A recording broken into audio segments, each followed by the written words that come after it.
नमस्कार मित्रों, मैं राजू त्रिपाठी आप सभी का पुनः हिंदी कक्षा में स्वागत करता हूं। आज हम जो है महाभारत कथा आदि पर्व का चौथा भाग और अंतिम भाग जो है P1 का पढ़ेंगे।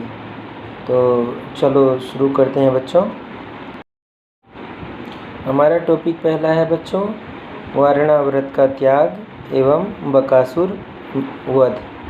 जब ये लोग वारणाव्रत में लाक्षागृह को जलता हुआ छोड़कर त्याग करके सुरंग के माध्यम से निकल गए, उसके बाद में इन्होंने जो है वनों में विचरण करते हुए और दुर्योधन की गुप्तचरों से बचते हुए पांचों भाई माता कुंती के साथ में अंधेर और घने जंगलों के बीच में मध्य भाग में निकल गए और चलते चलते कई दिनों तक थक गए। और उसके बाद एक दिन उनकी माता कुंती को प्यास लगी और वह विश्राम करने के लिए भी सभी लोग जो हैं इच्छुक हुए।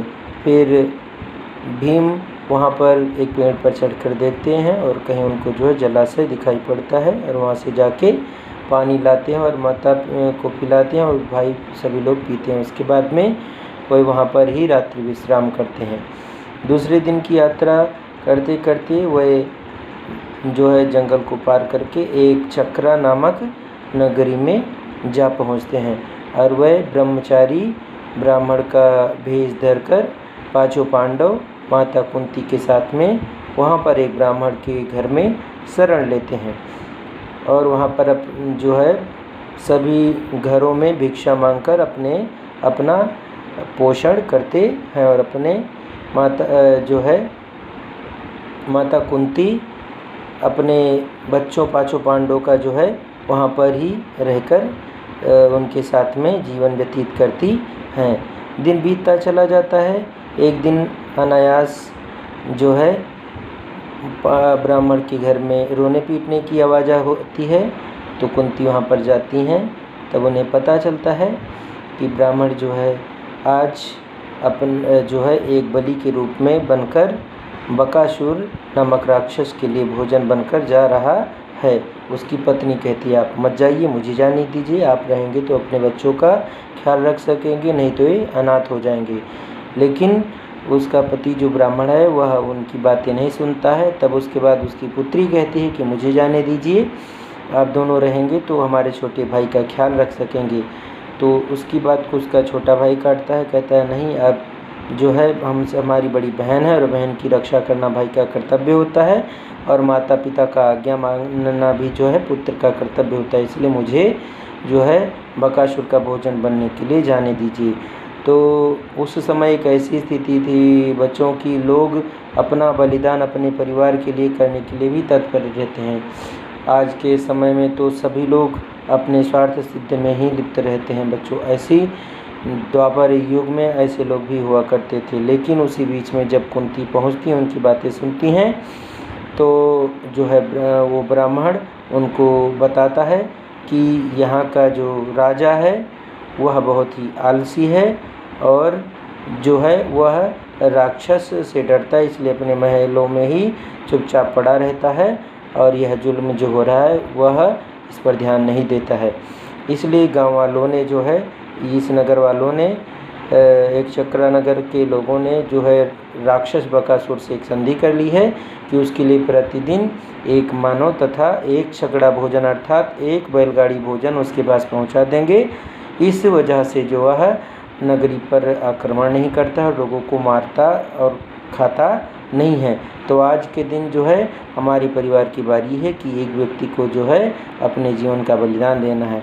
यह बात सुनकर कुंती कहती हैं हम आपके घर पर रहते हैं तो आपके ऊपर आई विपत्ति के भागीदार हम भी हैं, इसलिए आज यह हमारा कर्तव्य बनता है कि हम आपकी सहायता करें। इसलिए आप यह कार्य मेरे ऊपर छोड़ दो, हमारे पुत्र जो हैं वह जाएंगे और अपना बलिदान देकर जो है आपकी रक्षा करेंगे। ब्राह्मण कहता है कि अतिथि देवो भव, जो अतिथि होता है भगवान का स्वरूप होता है और अतिथि को किसी कष्ट और संकट में डालना जो है आतिथ्य, यानी जो घर का व्यक्ति होता है जिसके यहाँ अतिथि आते हैं वह मर्यादा विरुद्ध होता है। इसलिए अतिथि के सीधेपन का फ़ायदा नहीं उठाकर जो है अपना स्वार्थ सिद्ध करना चाहिए। इसलिए मैं जो है आतिथ्य की मर्यादा को भंग नहीं कर सकता, ऐसे ब्राह्मण कहता है। फिर कुंती कहती हैं, नहीं ऐसी बात नहीं है, मेरा पुत्र है भीम, वह बहुत ही बलशाली है, आपकी जो परेशानी वह निश्चिंत दूर कर देगा। उसके बाद में भीम वहाँ पर पहुँचते हैं और वह उनको ढांढस बंधाते हैं, अर्थात चिंता मुक्त करते हैं। उसके बाद में गाँव वालों की सहमति से एक छकड़ा भोजन लेकर भीम चल पड़ते हैं और जाकर जंगलों में जहाँ पर वह राक्षस रहता है उसके पास की गुफा में के किनारे पहुँचते हैं और वहाँ पर छकड़ा यानी बैलगाड़ी रोक देते हैं और उतरकर जितने भोजन होते हैं खाने पीने लगते हैं। और जब राक्षस को भोजन की सुगंध आती है तो वह नींद त्याग कर अपनी गुफा से बाहर निकलता है और बहुत भूखा प्यासा रहता है। इसलिए जो है भीम को देखता है तो बहुत क्रोधित होता है, कहता है मूर्ख, तू मेरे लिए भोजन लाया है और खुद खा रहा है। तो भीम उसकी बातों को ध्यान नहीं देते हैं और वो चुपचाप अपना भोजन करते रहते हैं। यह देखकर वह और ही क्रोधित हो जाता है और भीम को मारने के लिए जो है दौड़ता है। तो वहाँ पर जो भीम और बकासुर राक्षस दोनों के मध्य बहुत भयंकर युद्ध होता है और अंततः जो है लास्ट में भीम उस राक्षस का वध करके जो है एक चक्रा नगरी के लोगों को उस राक्षस के डर का जो है अंत कर देते हैं और एक चक्रा नगरी के लोग जो है सभी चिंता मुक्त हो जाते हैं और सुखपूर्वक रहने लगते हैं। कुछ समय पश्चात जो है उन्हें पता चलता है कि अब यहाँ पे रहना और सही नहीं है, तो यहाँ से जो दुर्योधन के गुप्तचर पहुँच जाएंगे और हमारा जो है राज खुल जाएगा। इसलिए वह वहाँ से फिर निकल लेते हैं और आगे जाते जाते जो है उन्हें पता चलता है कि पांचाल नरेश जो है अपनी पुत्री का विवाह कर रहे हैं, तो यदि वहाँ पर जाया जाए तो कुछ भोजन धन धान्य हमें जो है प्राप्त हो जाएगी और वह कुछ दिनों तक चलेगी। और यह कारण केवल होता है दुर्योधन और उसके गुप्तचरों से बचने के लिए पांडवों को, क्योंकि दुर्योधन चाहता है कि इनको किसी प्रकार से षड्यंत्र से जो है मरवा दिया जाए ताकि जो है हस्तिनापुर का राज्य निष्कंटक हो जाए और दुर्योधन जो है वहाँ का राजा बन सके। तो उनसे बचने के लिए, अपने आप को जीवित करने के लिए ये सारे कार्य जो है युधिष्ठिर और माता कुंती को करना पड़ता है। तो जब वह जाते हैं राजा पंचाल देश के राजा द्रुपद की पुत्री के स्वयंवर में, तो इसकी भी एक कहानी है बच्चों। जब अर्जुन जो है द्रुपद को बंदी बना लिया होता है, उसके बाद उसका अपमान होता है, तो द्रुपद अपमान सह नहीं पाता है और वह संत महात्मा के पास जाता है और एक जो संत होते हैं उनसे अपनी बातें व्यथा बताता है और वह कहता है कि मैं चाहता हूँ कि आप ऐसे यज्ञ करें जिससे ऐसा प्रतापी पुत्र हो जो द्रोणाचार्य का वध कर सके। उसके बाद यज्ञ करते हैं, उसमें से सर्वप्रथम जो है धृष्टद्युम्न नामक महापराक्रमी योद्धा उत्पत्ति होता है उसका, और उसके बाद में जो है दूसरा जो है एक पुत्री का जो है उस यज्ञ कुंड से निकलती है और उसका नाम याज्ञसेनी होता है, जिसको हम द्रौपदी के नाम से भी जानते हैं। तो उसी द्रौपदी का स्वयंवर होता है। वहाँ पर अर्जुन अपने चारों भाइयों के साथ वहाँ पर पांचों पांडव पहुँचते हैं और धनुष वहाँ पे एक शर्त होती है कि जो धनुष उठाकर प्रत्यंचा चढ़ाकर और बाण से मछली जो ऊपर घूम रही होती है छत के ऊपर लगे हुए एक कटोरे में, उस मछली की आँखों को जो बींध देगा, छेद देगा अपने बाणों से, उसी के साथ जो है द्रौपदी का विवाह होगा। तो इतना कठिन जो है शर्त रखे जाने के कारण वहाँ पे देश देश के राजा जैसे जरासंध, मामा शकुनी, दुर्योधन, शाल्व नरेश और उसके बाद में अनेक योद्धा वहाँ पर उपस्थित होते हैं। भारत देश के सभी लोग पूरा प्रयास करते हैं, कोई धनुष उठा नहीं पाता है। लास्ट में जो है कर्ण उठता है और वह जाकर धनुष को एकाएक उठा लेता है। पूरे जो है सभा में हाहाकार हो जाती है और जैसे प्रत्यंचा चढ़ाता है तुरंत द्रौपदी उन्हें रोक देती है, कहती है कि हे सूतपुत्र, मैं तुम्हारे साथ विवाह नहीं कर सकती हूँ, तुम्हें दान में मिला हुआ राज्य है, इसलिए तुम क्षत्रिय नहीं हो। तो यह अपमान जो है कर्ण अपने मन को दबाकर महसूस करके रह जाता है और वो अपने स्थान पर बैठ जाता है। उसके बाद में कोई जब दिखाई नहीं पड़ता है, उसके बाद में द्रुपद घोषणा करते हैं कि यदि कोई वीर यहाँ पर, चाहे वह क्षत्रिय हो ब्राह्मण हो, अपना पराक्रम दिखाना चाहे तो दिखा सकता है।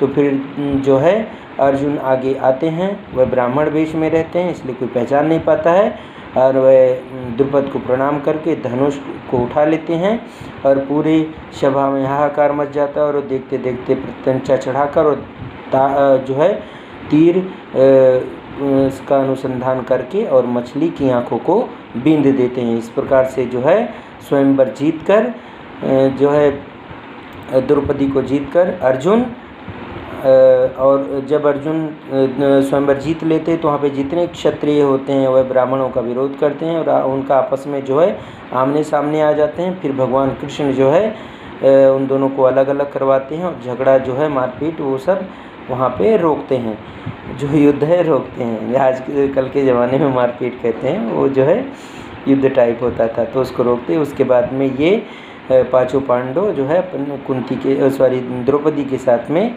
जहाँ पे इनकी कुटिया होती है वहाँ पे आ जाते हैं, बाहर होते हैं और माता से कहते हैं कि माता हम एक भिक्षा लेके आए हैं। तो उनकी माता के मुख से अनायास निकल जाता है कि पांचों पांडव मिलकर बांट कर खा लो। लेकिन जब वह बताते हैं कि नहीं, हम आपसे झूठ बोले थे कि भिक्षा, लेकिन यह भिक्षा नहीं है, ये तो एक स्त्री है, द्रौपदी हैं, तो वह बहुत ही संकट में पड़ जाती हैं। फिर जो है युधिष्ठिर और सभी लोग एकत्रित होते हैं और फिर युधिष्ठिर एकत्रित होते, उसके बाद भगवान कृष्ण भी वहाँ पे आते हैं और वह फिर ये राज खोलते हैं कि जो है द्रौपदी ने पूर्व जन्म में भगवान शंकर से ऐसे वरदान प्राप्त किए थे। एक ही वरदान में 5 वरदान मांगे थे कि मेरा पति अत्यंत सुंदर हो, परम पराक्रमी हो और महान धनुषधारी हो और महान जो है धर्मज्ञ हो, यानी धर्म का ज्ञाता हो और बहुत ही बलवान हो। अर्थात इस प्रकार से उन्होंने 5 वरदान मांग लिए थे। तो पांचों ही वरदान जो है एक ही व्यक्ति में हो नहीं सकता, इसलिए पांचों पांडव के को देखा जाए तो ये पांचों पांडव जो है ये पांचों वरदान 5 रूप में हैं। इसलिए जो है यहाँ पर द्रौपदी को किसी प्रकार का जो है कोई मन में दुख या कोई प्रकार की परेशानी हो तो वह व्यक्त कर सकती है, कह सकती हैं, अन्यथा तो इनके कहने के अनुसार, इनके वरदान के अनुसार इसे इनको ग्रहण ही करना चाहिए। तो द्रौपदी जो है पांचों पांडवों को अपना पति ग्रहण कर लेती हैं और इसी के साथ में जो है जो स्वयंवर होता है वह कथा समाप्त होती है। आगे देखते हैं बच्चों, पांडवों की हस्तिनापुर वापसी और इंद्रप्रस्थ की स्थापना। जब जो है द्रौपदी को जो है जीतकर अर्जुन और पांचों पांडव आ जाते हैं तो हाहाकार हो जाता है, सबको पता चल जाता है कि पांचों पांडव जो हैं वह पंचाल देश की सीमा के अंदर हैं और पंचाल देश के यहाँ पर अभी प्रेजेंट टाइम में रह रहे हैं। तो है जो है विदुर जी को धृतराष्ट्र अपना दूत बनाकर भेजते हैं कि जो है पांचों पांडवों को ससम्मान वापस ले आओ। उसके बाद में पांचों पांडव जो है हस्तिनापुर वापस लौट जाते हैं और उसके बाद में तब यह प्रश्न उठता है कि जो युवराज हैं वह तो पहले युधिष्ठिर थे, लेकिन उनकी मरने की खबर जो है पता चलने पे जो है दुर्योधन को युवराज बना दिया गया था। तो अब 2 युवराज कैसे रह सकते हैं, और यदि किसी को युवराज पद से हटाया जाए तो उसके साथ जो है अपमान होगा। तो इस वजह से जो है भीष्म पितामह जो है यह निर्णय लेते हैं और हस्तिनापुर नरेश धृतराष्ट्र को यह आज्ञा देते हैं कि जो है हस्तिनापुर को 2 भागों में बांट दिया जाए, एक जो है खांडवप्रस्थ और एक हस्तिनापुर। तो जो है हस्तिनापुर को जो है यह भीष्म पितामह जो है अपने दिल पर पत्थर रखकर और बहुत ही अपने आप को समझाते कोसते हुए यह कहते हैं या परामर्श धृतराष्ट्र को देते हैं, लेकिन धृतराष्ट्र को निर्णय लेना होता है। लेकिन धृतराष्ट्र अपने पुत्र की प्रेमवश जो है सच में उन्होंने हस्तिनापुर का 2 भाग कर दिया, खांडवप्रस्थ और जो है हस्तिनापुर, और अपने छोटे भाई पांडुपुत्र युधिष्ठिर को कहते हैं कि तुम जाओ खांडवप्रस्थ और वहाँ पर रहकर राज करो। उस समय खांडवप्रस्थ एकदम निर्जन भूमि थी, वहाँ पर केवल खंडहर ही था। लेकिन जो है वह कहते हैं, उन्हें बहला फुसलाकर युधिष्ठिर को कहते हैं कि तुम पाँचों भाई बहुत पराक्रमी हो, तुम अवश्य उसको जो है एक सुंदर और सुसज्जित और शक्तिशाली राष्ट्र बना पाओगे, दुर्योधन यह नहीं कर पाएगा। यह कहकर उसे बहला फुसलाकर जो है खांडवप्रस्थ जाने के लिए मना लेते हैं। जब युधिष्ठिर अपने भाइयों के साथ में, पांचों पांडवों के साथ में यह बातें रखता है, कहता है, तो पांचों बहुत क्रोधित होते हैं। कहते हैं कि पिताश्री और दुर्योधन दिन प्रतिदिन हमारे साथ छल करते आए हैं, आज एक बार फिर ऐसे कर रहे हैं। आप इन बातों को ना मानिए और आप ही हस्तिनापुर में रहिए, दुर्योधन को खांडवप्रस्थ भेज दीजिए। तो कहते हैं युधिष्ठिर बहुत शांत प्रिय रहते हैं, बहुत सीधे रहते हैं। कहते हैं कि जिन दामों में शांति मिले वह सस्ती होती है अनुजों, इसलिए हमें खांडवप्रस्थ जाना चाहिए और हमारे पांचों भाई पर हमें विश्वास है कि वह अवश्य ही खांडवप्रस्थ को इंद्रप्रस्थ बना देंगे। तो जो है भगवान कृष्ण से पूछते हैं, भगवान कृष्ण भी उनको खांडवप्रस्थ जाने की सलाह देते हैं। फिर ये पांचों खांडवप्रस्थ जो है हस्तिनापुर में जो युधिष्ठिर का राज्याभिषेक होता है, मुनि वेदव्यास आते हैं और इनका राज्याभिषेक करके इनको खांडवप्रस्थ भेजते हैं। फिर खांडवप्रस्थ पहुंचकर वहाँ पर भूमि का यज्ञ पूजन करवाते हैं। उसके बाद पांचों भाई और स्वयं बलराम जी, भगवान कृष्ण, सभी लोग जो है वहाँ पर कुछ दिन रहकर कठिन परिश्रम और मेहनत कर जो है खांडवप्रस्थ की भूमि जो बंजर और एकदम से निर्जीवहीन होती है उसको हरियाली युक्त बना देते हैं और वहाँ पे जो है फिर से फूल खिल उठते हैं, भंवरे गुनगुनाने लगते हैं और वह ज़मीन जो है उर्वरा युक्त हो जाती है, यानी उपज युक्त हो जाती है। और फिर भगवान कृष्ण के कहने पर जो है अर्जुन मैदानों की स्तुति करता है। मैदानों आते हैं और वह एक भव्य महल का निर्माण करते हैं जिसका नाम इंद्रप्रस्थ होता है। और फिर पांचों भाई जो है वहाँ पर सुखपूर्वक रहने लगते हैं। वहाँ पर ही वह राजसूय नामक यज्ञ करते हैं और उसके बाद में वहाँ पर 23 वर्षों तक जो है सुखपूर्वक और चिंता मुक्त होकर राज करते रहते हैं। तो ये थी जो है खांडवप्रस्थ जाने की, और जो है वहाँ पर अपने कर्म, अपने मेहनत से जो है युधिष्ठिर और उनके भाई जो है खांडवप्रस्थ को इंद्रप्रस्थ बनाने की। तो इसीलिए कहा गया है कि यदि जहाँ पर चाह होती है वहाँ पर ही राह होती है। तो इस पाठ से जो है हमें यही शिक्षा मिलती है। और इसका जो PDF है बच्चों, वह जो है हम डाल देंगे, PDF भी आप पढ़ सकते हो। और उसके बाद में जो है इस जो 4 भागों में जो ये कथा है इसको भी आराम से आप सुनिए और उसके बाद जो है प्रश्नोत्तर वो दिया जाएगा उसको करिए। और आगे के टॉपिक के साथ मैं फिर हाजिर होऊंगा। तब तक के लिए मैं अभी सभी लोगों को मेरे तरफ से धन्यवाद। खुश रहिए और निरंतर अभ्यास करते रहिए।